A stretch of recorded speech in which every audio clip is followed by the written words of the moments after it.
Alright, so this is the Kymco 500i, or they say RI ABS. It's the top of the line Kymco, so it's a 2009. It's got a lot of stuff going for it. I don't have the windscreen mounted, but I have it down here, and all the pieces are there. I don't mount it because it's been really hot here in DC, and I wanted to get some more airflow.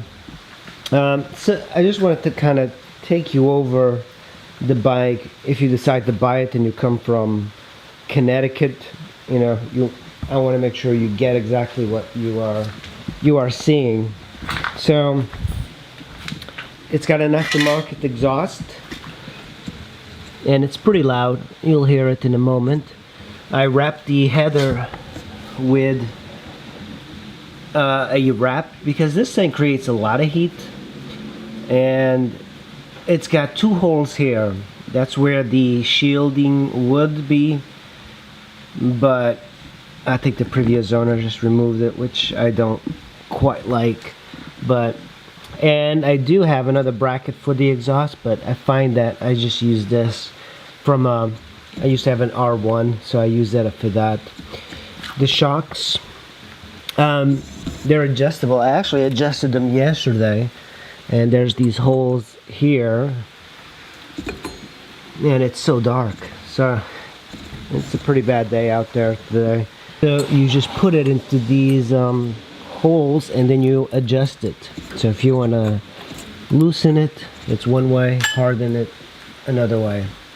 It's got a new rear brake, or rear tire. I think it's a Kymco. The brake pads, I think you're going to need them pretty soon. It's still got some brake pad in the rear. I believe these are LEDs, and I've never had any issues with the lights. All the lights seem to work. It's got a very substantial grab rail for a passenger.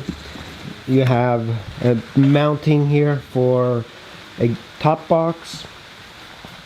The transmission is pretty smooth. You know, the motor and the transmission on this are really good. I think the only issue is the electrics of these scooters, and I'll show you in a second. So kickstand and center stand. So I like to put it on the center stand. The bike won't start if you have the kickstand down. Let's see. Over here, this is where the fuel pump is, but to remove the spark plug, you would just remove that, and you can reach it using a special tool or an extension in the socket. And then you have a little pocket here. I'm not sure exactly what you would put there. It's kind of small. And you have a beautiful alligator skin seat.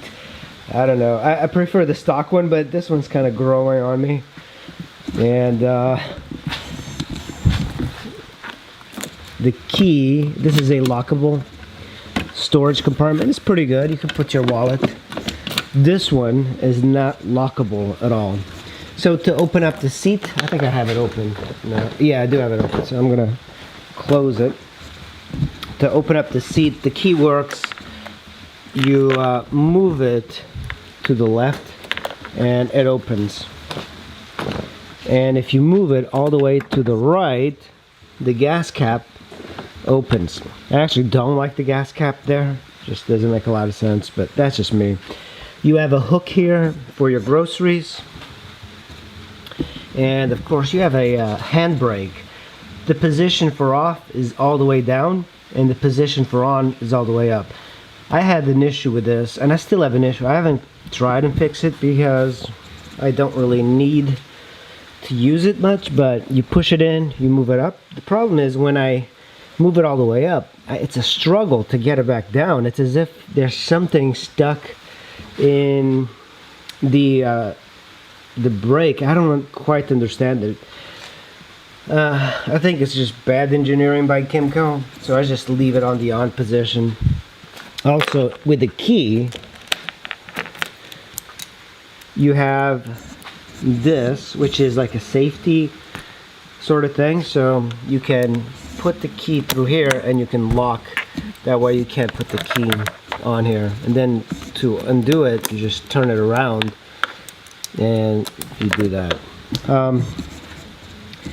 All the lights work, signals, horn, passing button, high beam, and then you have your starter, your kill switch, and then your hazards back here. And let's see, the brake levers are actually stock like this, but they look like they're aftermarket. I fixed the mirror by just melting some plastic here, so it's not pretty. The mirrors are not very good. You can tell the quality when you ride it. Let me show you some problems now, because so I have the seat.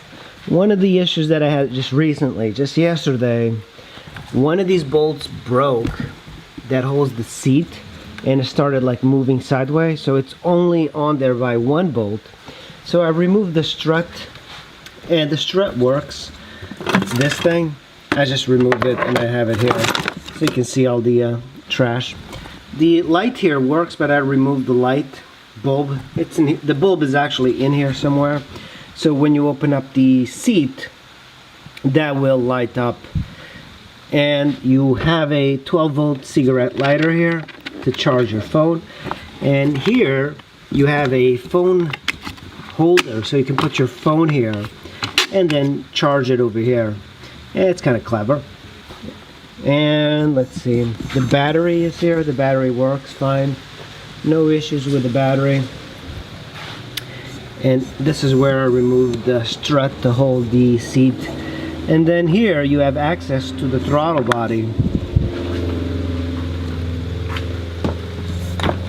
And I just lock that. Let's see.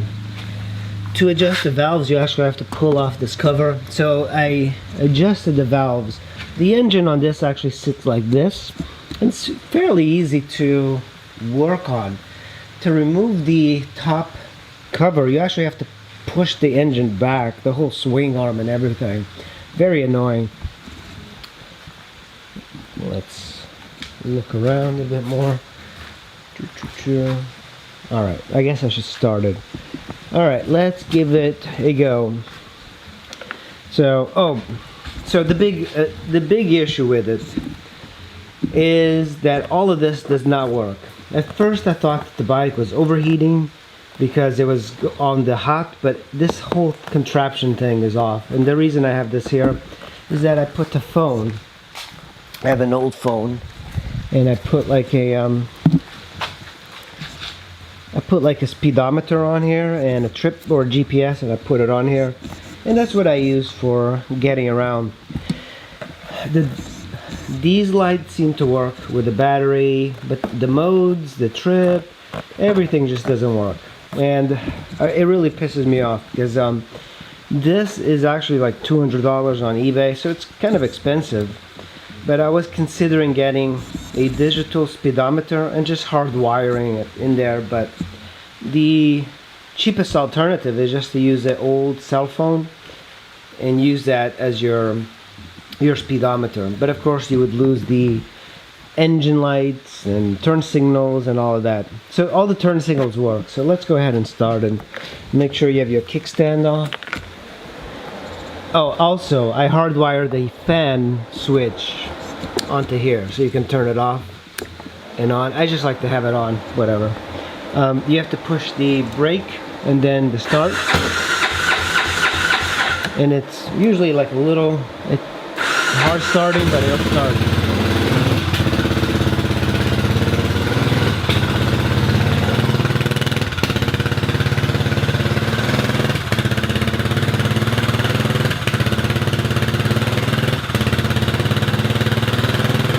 So the brake is not on, so it keeps moving.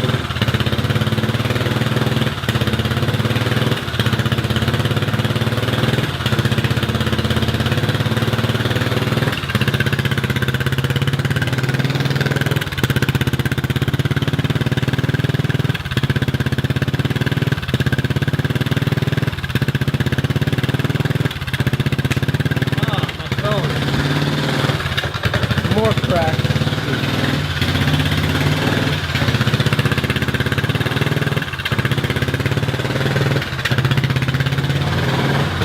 Let me hit the brakes. So once you hit the brakes and it stops moving, it stops idling high. But it is idling high. Let me see if I can... Alright, now it's idling a little bit better. I think the reason it idles high is because the idle speed sensor might be... You might need a new idle speed sensor. When I bought the bike, it didn't do this. So this is... but I ride it like this.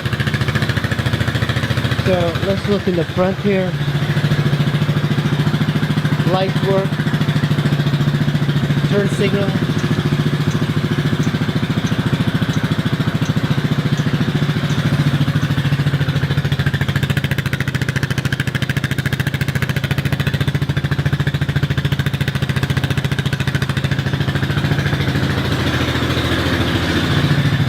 Horn.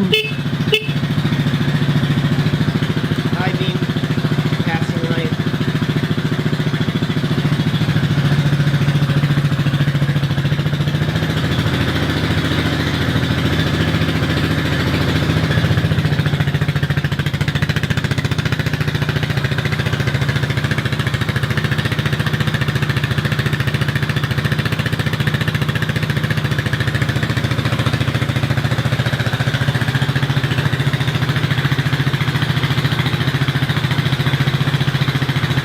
Alright, I'm going to turn it off.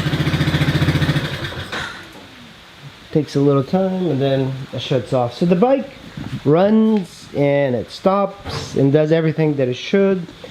The engine is strong, transmission is strong. The only big issue is that speedometer. The speedometer is just, you need a new one or just use a phone. But it shouldn't be too complex. So to remove the speedometer, you take the front cowling out and it's bolts here, 2 bolts here, 2 bolts on the other side, and then this bolt here, and it'll kind of pop out. And then you have to remove this plastic here using 1, 2, 3, and 4. And this will come out and give you access to the speedometer. And it's not a very difficult thing to remove.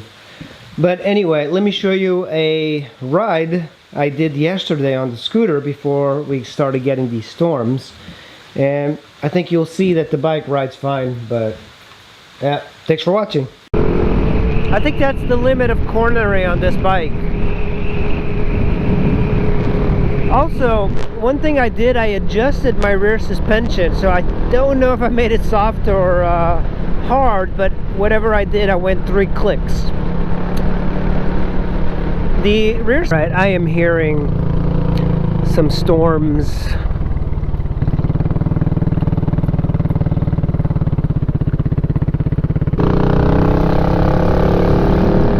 Those are some... Oh man, now we're gonna go towards the storm. Shit. What is he doing now? That's a nice RV. Oh look, a new development. I usually don't come through here very much. This is just a little quick ride, but I see a storm up there. I don't think you can see it too much on video, but there's a big storm over there and a big storm that's pouring over there. And I think that's why there's this coolness to the air right now. I mean, it was boiling. Look at that. You can actually see the water coming down. It's kind of funny that you can see that. I mean, it's like a streak of water. Alright, let's see this. This is the good thing about having a maxi scooter. You can actually hop on the highway.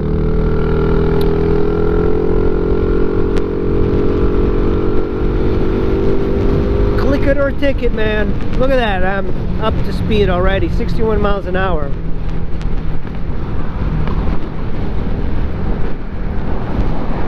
Alright, let's stretch it out just a little bit. I want to see the...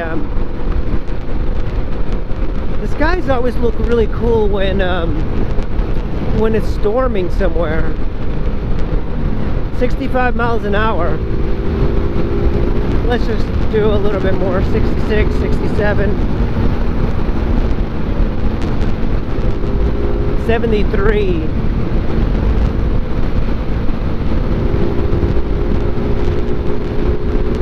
70 miles an hour. 72. So that's actually kind of full gas. And 74. Okay, so 74 miles an hour. I bet I can hit the 100 on this thing. Wetness is here, guys. Yep. Oh, righty. I don't want to get wet. Did not want to get wet. Ah, great. Ah, these cars don't. I'm not getting too wet, but I am getting hit by water. I just wanted to get out and ride the scooter. I wanted to do a long ride, but I'm kind of glad. Oh, it's starting to pour now. Okay, guys, come on, move it. I'm home. Oh, it started to pour right out as I get into the driveway. Well done. Well done. Oh, that is good. I'm still dry. Okay.